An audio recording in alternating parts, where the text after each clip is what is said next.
Bess in 7th heaven drags Yorkshire back into contest. A Yorkshire collapse opened the door for Northamptonshire, the visitors only able to muster 158 first innings runs before the hosts put on 61 off 20 overs, but not without some concern. 2 late wickets, a timely reminder of how potent the Tykes' attack can be. Vasconcelos had his eyes on a 50, 18 runs shy at the end of day 1, and he continued his first day form in the middle, taking the score up into the 80s, before sealing his half-century with a single off Bess. But the celebrations would be short-lived. 2 balls later, Berg had to go. Bess lifted skyward and taken by Patterson. And another. Bess looked in determined mood.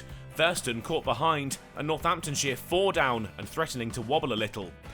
They brought the 100 up, but there was more concern to come. A big wicket for Yorkshire, Vasconcelos out for Bess's 4th, Duke juggling behind the stumps. Keogh went in the next over, surprised by Olifia's short ball, and the hosts were in trouble now. Zybe and Taylor took the sting out of it and soaked up the pressure late in the morning session. They quietly ticked the score up to within 18 of Yorkshire's first innings total, and that's where they'd head into lunch. 4 wickets in hand, but an even contest so far on day 2.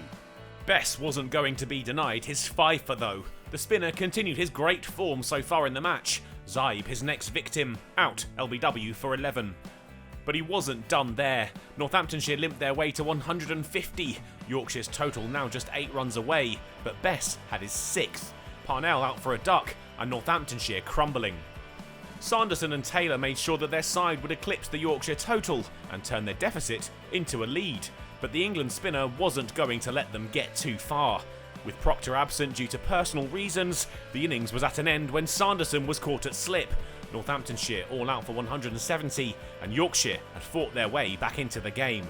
Bess had put in a quite sensational performance. 7 wickets to the spinner, and Northamptonshire's hopes of taking advantage of a decent performance with the ball put to bed. Only Vasconcelos and Taylor capitalised. The rest of the card, not easy reading for the hosts. Yorkshire had suffered their own difficulties in their batting innings, and they reared their ugly head once again. Hill, out early to Kerrigan, bowled through the gate. North East followed, another one for Kerrigan, the number 3 stumped.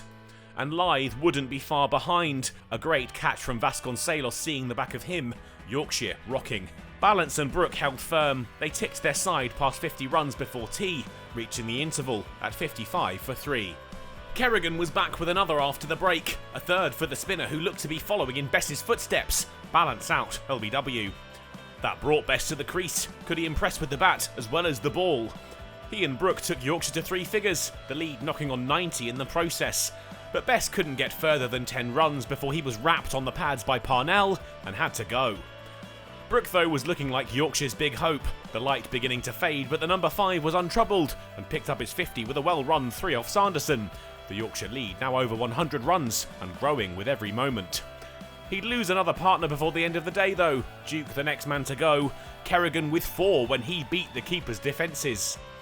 The visitors made their way to 150 before the close. Brook unbeaten on 76. Thompson his support with 6 off 32 deliveries, and their lead heading into day 2 was 147 with 4 wickets in hand. The score was 159 for 6, and if the first 2 days of play are anything to go by, this one could well be all over before the end of day 3.